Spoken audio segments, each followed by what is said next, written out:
each half.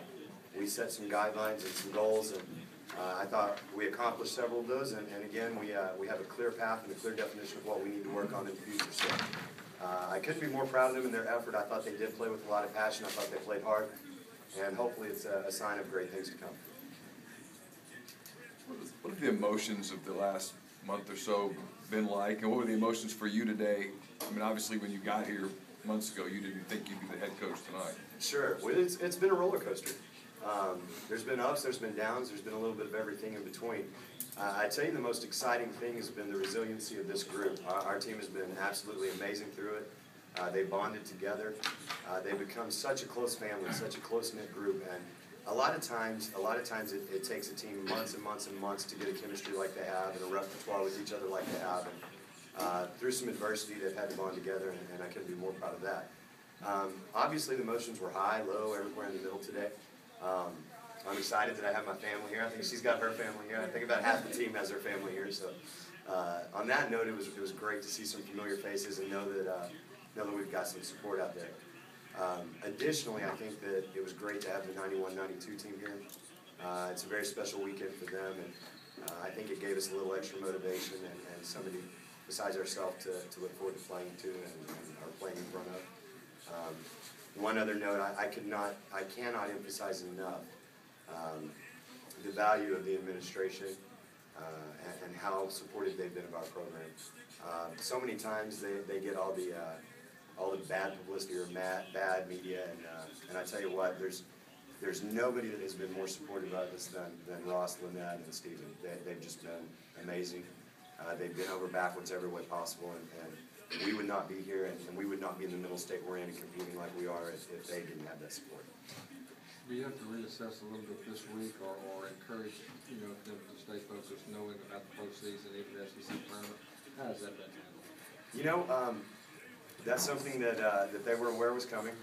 This isn't a shock to them. It's something that they were fully aware of.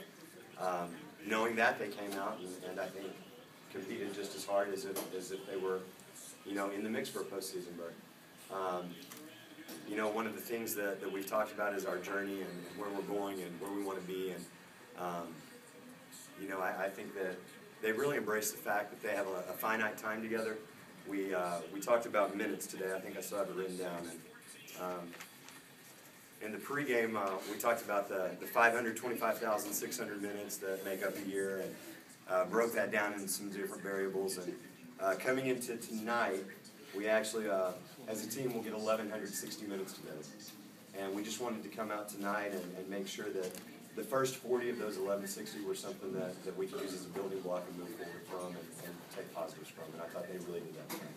Brett, would you have thought that you guys would have scored 95 with only 4 from Valencia? Valencia is, we did what we call Rebel roll call, and roll is R-O-L-E, and what their role for the team is. And Valencia's role is not to score points. It's not to get a certain number of rebounds, a certain number of assists.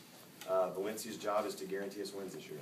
And if that means that she's got to be a defensive stopper, that's what she's going to do. If it means she needs to take over and score more points, she's happy to do that. But I think for us to be the most effective we can be, Valencia can't be identified or can't be labeled as one-dimensional. I think she's got to be able to do a little bit of everything, and I thought she did that tonight. So she only gets 40, Diara gets 25. Just talk about her night. Oh, I tell you, nobody on our team, and there's been so much growth, but nobody has grown more than Diara since her arrival here. I'll call her. She came in a little out of shape, a little frustrating from time to time for herself. I know she would get angry with herself. She's our toughest critic. Myself, our staff, there's nobody that will ever be tougher on Diara than Diara is on herself. So I think that Diara's success stems directly from her mental attitude and her willingness to put the last play behind her and move forward. And she's really started to embrace that. I thought she really turned the corner about 2 weeks ago, and I think she's capable of putting up big numbers all season long. Diara, talk about your night, just getting on the court, playing a game, your success. It was really exciting for this to be my first SEC game, and my teammates they had my back through the whole thing. Like when I came out, I know for a fact Mo was standing on me. She was like, "D, you got it. Just let the last play go. We need you." and that just really helped me and encouraged me and motivated me. So when I got out on the floor, it just helped producing my team.